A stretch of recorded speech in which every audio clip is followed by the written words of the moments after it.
Welcome to Now Serving a Site of Therapy, a client's introductory guide into the therapeutic world. Be sure to follow, subscribe, and comment on YouTube, Spotify, and Apple Podcasts. To schedule a therapy appointment, call us at 650-223-5065. For more information on this and other related topics, check out our blog at isotherapy.com, where you can also contact us through our website. I'm your host, Dalton Huckabee, a licensed marriage and family therapist, and I'm grateful you've joined me. Yeah. All right, so welcome to this week's episode of Now Serving a Site of Therapy, a client's introductory guide into the therapeutic world. Today, we are joined by Jessica Gonzalez, who is a trauma-informed, bilingual, licensed marriage and family therapist in the state of California. She views therapy as a collaborative space for self-exploration and healing, and is passionate about supporting trauma survivors from diverse backgrounds. Jessica draws from evidence-based approaches, including CBT, trauma-focused CBT, cognitive processing therapy, narrative exposure therapy, and prolonged exposure therapy. In today's episode, we'll explore how current political climate impacts the mental health of individuals, especially those with prior experience of trauma and PTSD. Welcome to the podcast, Jessica. It's nice to have you. Thank you, Dalton. Yeah, it's nice to be here too. So it sounds like you have a lot of extensive work working with clients in this space around supporting trauma survivors.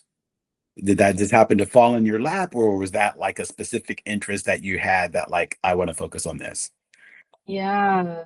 Yeah. Well, I think I've always had an interest just in that specific demographic, just thinking about how like trauma comes up just in culture, right? I think sometimes there can be some stigma about like talking about it within my culture. My background's I'm Mexican.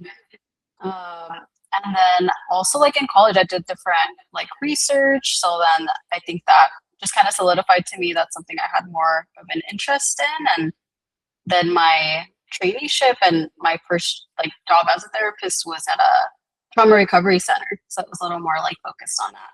Yeah. Oh, I see. So you got a lot of exposure to engaging in that work during that time, and you're like, oh, it felt like you really gravitated towards that. It sounds like. Yeah, yeah, exactly. Uh, Nice. Yeah. And so when we always like to define things, right? I'm gonna say it every episode, right? Whenever we're talking about things, we like to define them. And so especially kind of we're kind of considering the current political climate and the way that that impacts the health of the mental health of individuals, right? Especially those with prior experience of trauma and PTSD. And so when we think about that, right, we can think about how PTSD really lives in the central nervous system, right? And so if we're not addressing the central nervous system, then we're not really addressing kind of this PTSD symptoms that the client might be just walking around with, right? Not even realizing like, Yeah, hey, I'm kind of like carrying this around with me. I don't know why I always think about a big Santa sack, right? But it's like I'm always carrying yeah, around this big sack of stuff around, and it's like, can I go through the bag and kind of figure out like how to address some of those? First of all, I'd be able to identify what might be coming up. yes. Yeah, exactly. Yeah, I think that it's something that I think during this climate, because I think it's very common for people to experience at least one traumatic experience in our lives. Doesn't mean that we're automatically going to have post-traumatic stress disorder, but we might still feel maybe like some stressors, right, as a result of that event. And I think when we combine that with like the current political climate, which can be feel pretty heavy for a lot of people right now, I think it's good sometimes to like just identify that, right, of like how that's like coming up for us in the moment. Yeah, and you're talking about like things that are getting activated, right? So whatever is coming up, Mhm. right? We always like to think about kind of like, can we meet ourselves where we're at, right? So whatever might be coming up for us, right?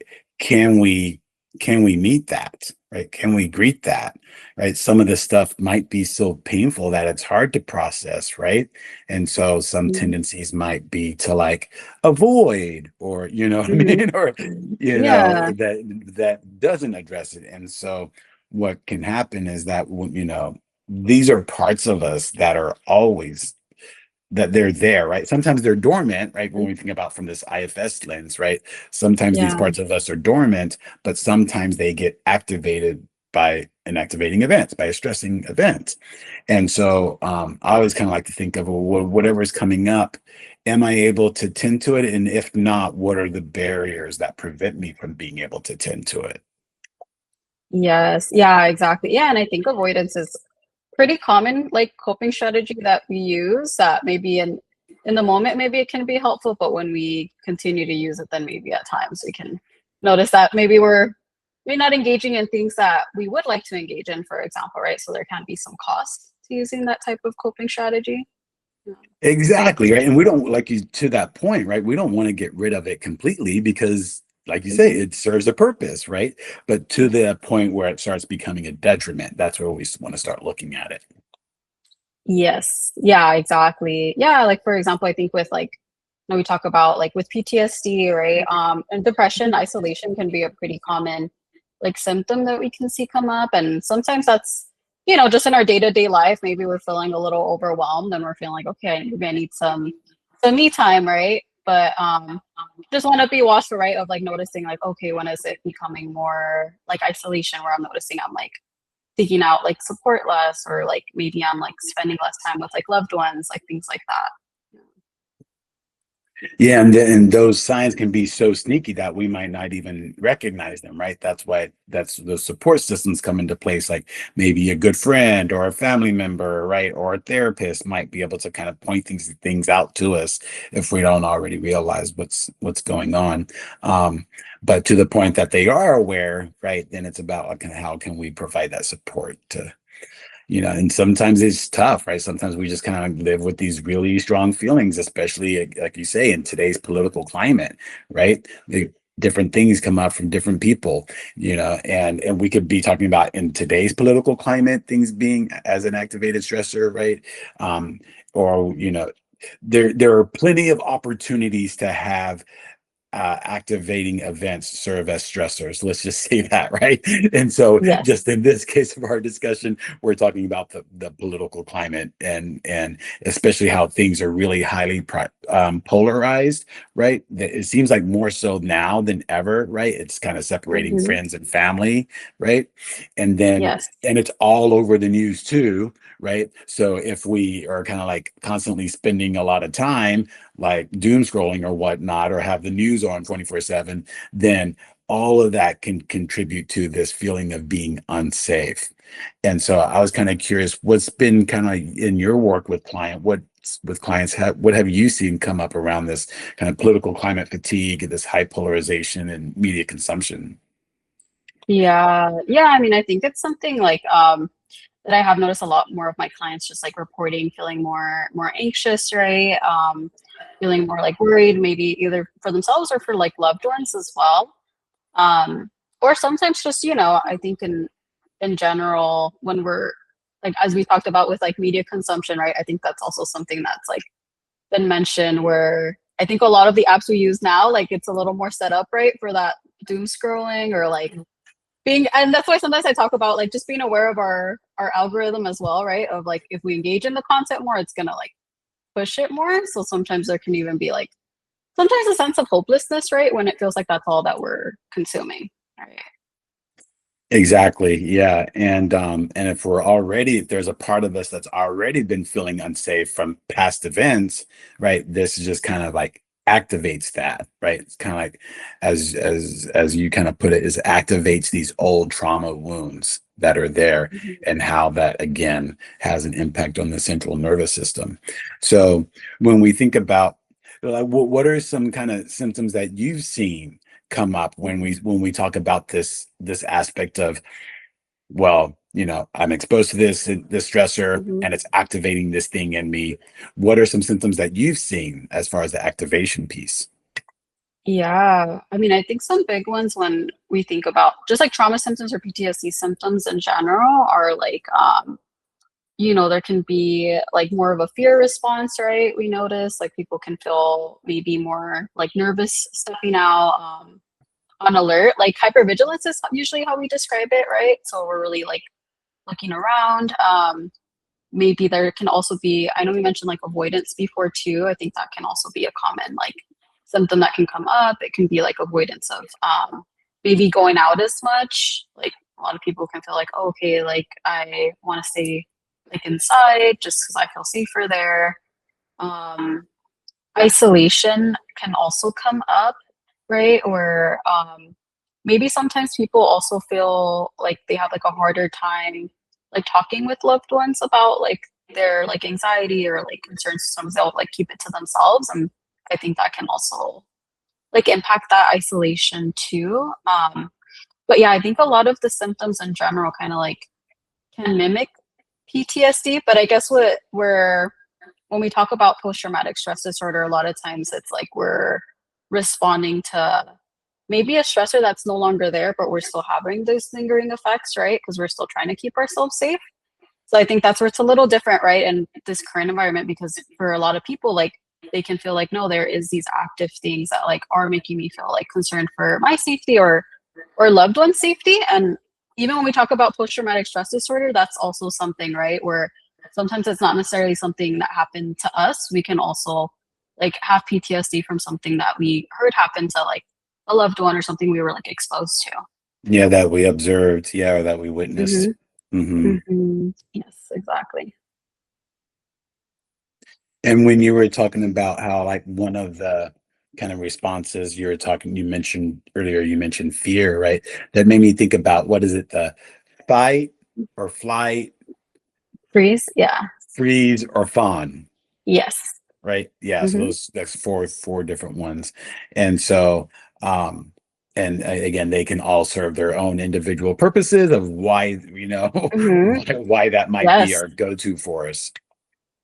Yes. Yeah, exactly. And I think it's nice to like name all of them just because I think sometimes there is can be some stigma. I think a lot of times when I've worked with like trauma survivors where I think initially we feel like, oh, maybe my response should have been like fight.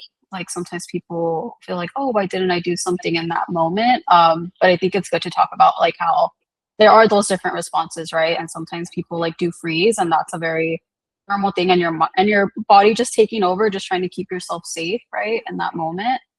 Or whether that was flight, or even fawn, right? I think sometimes this can come up with some of my clients who have more like people pleasing tendencies. Sometimes that can be the natural response that comes in that moment.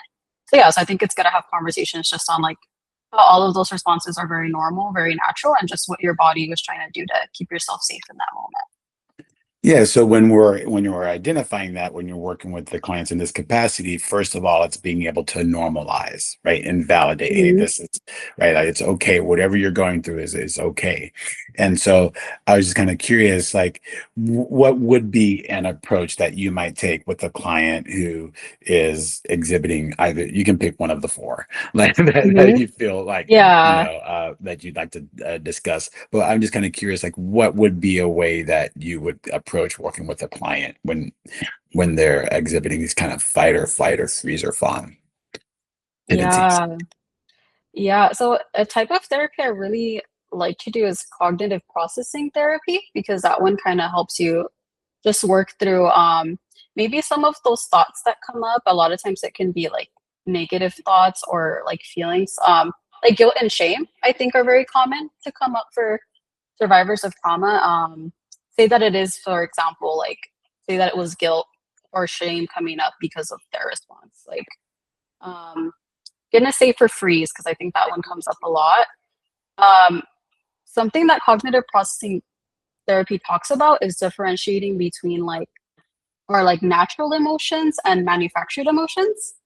And so Natural when emotions versus manufactured emotions. Can you yes, expand on that a little bit? yes. So with natural emotions, a lot of times we see those as like they would be your immediate like feelings maybe as a result of the trauma. That could be like, for example, there can be fear, anger. For some people, even like a feeling of grief, right? Or loss. Whereas manufactured emotions, a lot of times it's more of a result of our mind trying to process what happened and trying to like maybe take control back in that situation. So, for example, let's say with like guilt and shame, Because there's a difference between those two feelings, right? Too. Um, so like with guilt, a lot of times we would see that as like, oh, like I did something wrong. And shame, a lot of times we see that as like, oh, like, well, maybe I am something wrong. Like maybe there's something wrong about me. Where they start to personalize it then. Hmm. Yes, exactly. Yeah. So then when we break it down that way and we really analyze the situation, then it's like, well, no, like I didn't deserve for this to happen to me, right? So maybe that like shame isn't mine. Like maybe that's not something I'm supposed to be carrying. And maybe this is a manufactured emotion, right? That like came up as a result of me trying to understand what happened so that it won't happen again. Like a lot of times that's where that coping strategy comes from and why that feeling can come up, right? I see. I see. Yeah, and I have to kind of like emphasize this aspect of guilt. So, I had a prior Right. supervisor mention that if you look up the word guilt in the Mm-hmm. dictionary, it says with intent to harm. Mm-hmm. And so oftentimes people might be saying, "Oh, I feel guilty. I feel guilty." It's like, well, was their intent to harm? No. Yes. Okay, well, then maybe we need to put that word back in the dictionary and choose a different one. Yes. Yeah, exactly. Yeah, I feel like that's a great example. And yeah, I feel like that's like a big part, right, of just with cognitive processing therapy, right? And sometimes labeling the emotions that way, it's like, okay, well, maybe this isn't the word like that like is describing the situation, or maybe this isn't something I'm supposed to be carrying, right? Exactly. Yeah. And when you were talking about the things that maybe I shouldn't be carrying, I was thinking about, again, from this IFS lens, right? About like, oh, they call it legacy part, right? Where it's like passed down, especially if Mhm. when we're talking about trauma, especially if it's generational trauma, right? Kind of like these things that have been passed on to us and we're carrying it around. It's like this isn't even mine to carry, right? But again, Yeah, that's why I always think about the Santa Claus sack. Like I've been carrying it around for a long time, right? But then so we yeah, stop and kind of go through the bag and identify, like you said, we identify what's going on. It's like, oh yeah, maybe I don't need to be carrying this around. And it yes. no longer serves, right? Like it once did. Yes. Yeah, exactly. Right. So, yeah, like exactly as you're describing, right? It can even be from like generations where maybe it wasn't even words that we chose to describe the experience. Maybe like we just heard that message, right? From others, you know. And that Um, could be another example of that manufactured emotion that you were talking about. yes, exactly. Yeah. So it's just kind of really trying to like differentiate, right? Like, okay, what is this? What are these natural emotions and which ones were maybe created as a result, maybe either of my environment or me just trying to understand this experience better. Right. Hmm. Yeah, so kind of sounds like some emotional regulation pieces, right? When we're working around these feelings of being safe and these kind of feeling activated. Um, and I just kind of like really, I feel like I would be amiss if I didn't actually just pause and just honor for a moment the very real experiences that people are having during these trying times. And if you are faced with fear or isolation or anxiety or activated trauma responses, right? Like to know that there is support, right? That people don't have to do things alone. And um and I just wanted to really kind of honor Mhm. that piece, right? And when you think about kind of the political climate these days and how that might be impacting people with prior trauma or PTSD symptoms, what are some things that you find important to acknowledge? Yeah. I mean, I think just even thinking about like post traumatic stress, right? It's like I wouldn't label this as post traumatic stress because it's like a real active stressor, that's like impacting people's lives. And I know something that like, even when I worked at like the past at the trauma recovery center, something we like highlighted is like a lot of these treatments were made maybe with the idea of like, okay, maybe there's only one thing that like a person's experiencing in their life, and like we're kind of working to regulate right after this event. But there, for a lot of people, they can experience, right, like multiple stressors or like just different types of trauma in their life. And so I want to acknowledge that too, right? That like PTSD can be very complex and and yeah, just honoring the experience that like perhaps like there still are like active like people sometimes still feel fear because maybe there are different things that they're like witnessing in their day-to-day life, whether that's like violence, or maybe they're like hearing of things that like happen to loved ones that they're like worried for, like just different things like that. I think I just want to like acknowledge. Yeah, and something I've heard too is kind of, especially when we think about these kind of the fears that are coming up, like people are actually carrying around their passports with them now, right? To Mhm. show that their true identity, right? And or their to show their identity. And then um also kind of like you get like kids at schools like being Mhm. bullied, like, oh, I'm gonna call ICE on you, right? Like, Yeah. so these are like very real threats that people are experiencing these days. Um, and so um, I guess when we think about the impact on their mental health when they experience these things, what would you how would you speak to that? Yeah. Well, I mean, I think right now I think it is definitely just like a difficult time, right? Just processing everything that we're maybe people either are seeing happening like in their neighborhoods or maybe are seeing like media, the news.